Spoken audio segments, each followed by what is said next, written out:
Assalamualaikum warahmatullahi wabarakatuh dan selamat sejahtera para pelajar.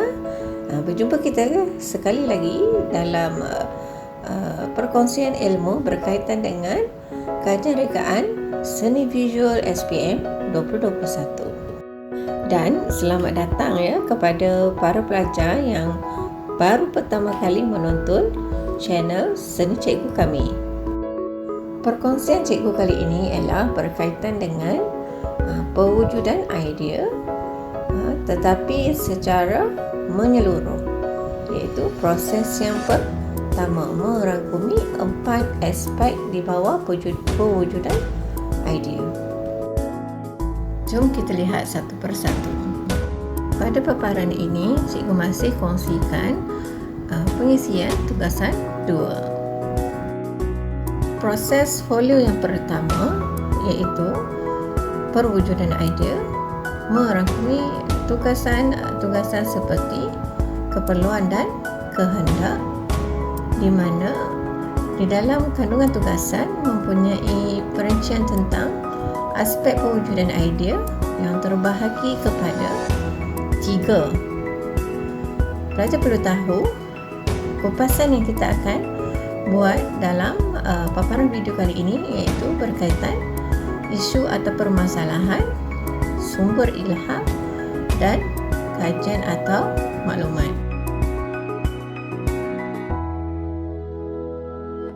Langkah pertama dalam proses ini ialah pelajar perlu membuat lakaran peta berkaitan peta pemikiran, isu atau permasalahan dan juga peta alir keperluan dan kehendak tugasan.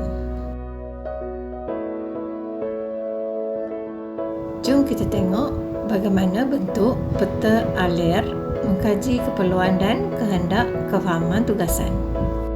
Kenapa ya kita perlu ada peta alir ini? Kerana ianya akan membantu para pelajar faham iaitu proses yang akan berlaku daripada pereka grafik, bermula dari pereka grafik sehinggalah perlaksanaan, yang mana pelajar perlu tahu situasi dan keperluan pereka grafik dan juga mengetahui situasi dan kehendak klien. Dalam peta alir ini juga kita perlu pentingkan apa itu maksud ataupun definisi pembungkusan, pengetahuan asas untuk seni reka grafik pembungkusan dan kehendak klien, iaitu penambahbaikan pembungkusan makanan tradisional sedia ada untuk pasaran antarabangsa. Barulah para pelajar boleh melaksanakan penghasilan produk yang memenuhi citarasa klien dan aspek pembungkusan yang baik. Itu baru peta alir. Bagaimana pula dengan peta pemikiran? Jom kita lihat.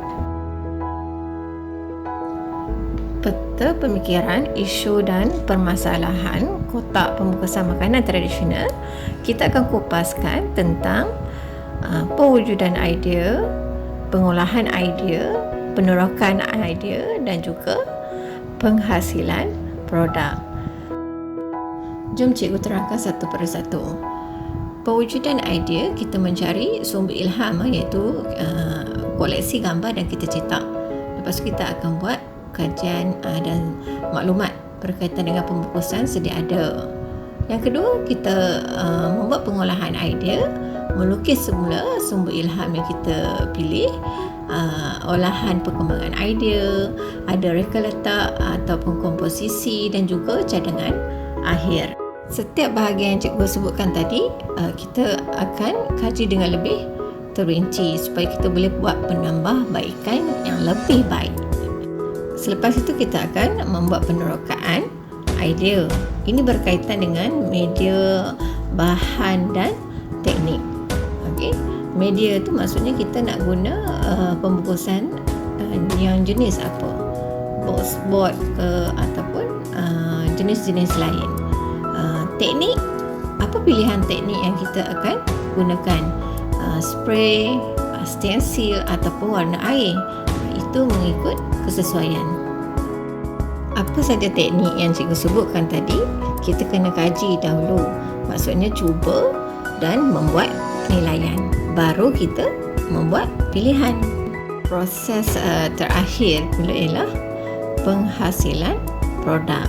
Ini kita ada ya catat dalam isu ataupun permasalahan, iaitu bagaimana kita ingin membuat dokumentasi sama ada menggunakan gambar foto ataupun melakar.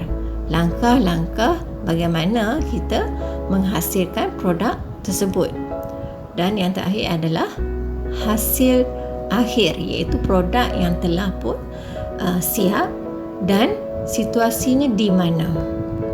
Oleh yang demikian, pentingnya pelajar untuk membuat peta pemikiran ini bagi merungkai apa permasalahan yang ada pada kotak pembungkusan makanan tradisional dan juga proses daripada awal pewujudan idea sehinggalah penghasilan produk. Setelah kita faham situasi antara pereka grafik dan juga klien yang mana diwakili oleh pelajar dan juga guru, maka kita akan teruskan dengan koleksi kotak pembungkusan makanan tradisional. Pelajar boleh mengumpul sebanyak 6 koleksi gambar dan minimum 4 koleksi gambar ya. Tapi di sini cikgu tunjukkan 6, di mana cikgu potong menggunakan pisau ataupun gunting dan seterusnya tampal di atas sehelai kertas. Setiap koleksi ini perlu ada catatan. Jadi pelajar bolehlah menulis apa sahaja yang berkaitan dengan kotak pembungkusan tersebut.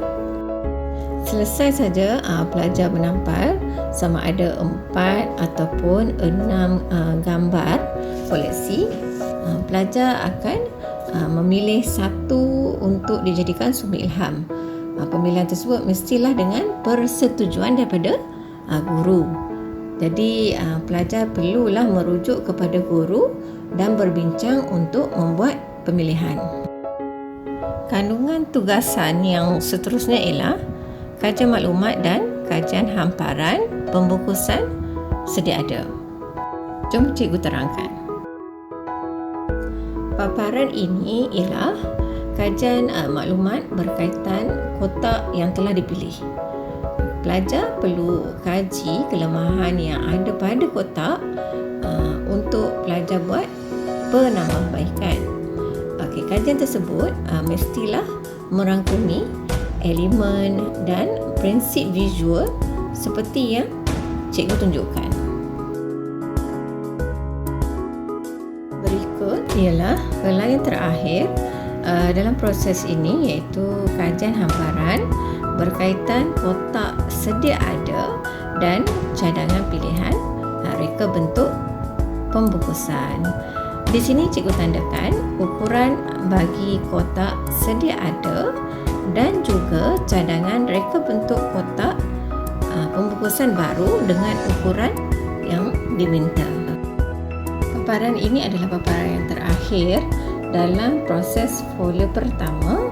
Maka cikgu kongsikan dengan kamu di paparan yang seterusnya, iaitu pewujudan idea. Ada 5 gambar di sini cikgu rangkumkan dalam satu paparan supaya kamu boleh faham bahawa ini adalah gerak kerja yang perlu kamu lakukan untuk proses yang pertama. Semoga dengan perkongsian ini pelajar akan faham tentang proses pertama dokumentasi folio. Selepas cikgu taklimatkan kepada kamu keperluan dan kehendak tugasan serta bagaimana untuk mencari koleksi dalam carian internet. Baiklah, kita akan berjumpa lagi di paparan yang seterusnya tentang langkah penyediaan sumber ilham secara manual. Dan jangan lupa subscribe channel cikgu. Terima kasih kerana menonton. Assalamualaikum warahmatullahi wabarakatuh dan Selamat sejahtera.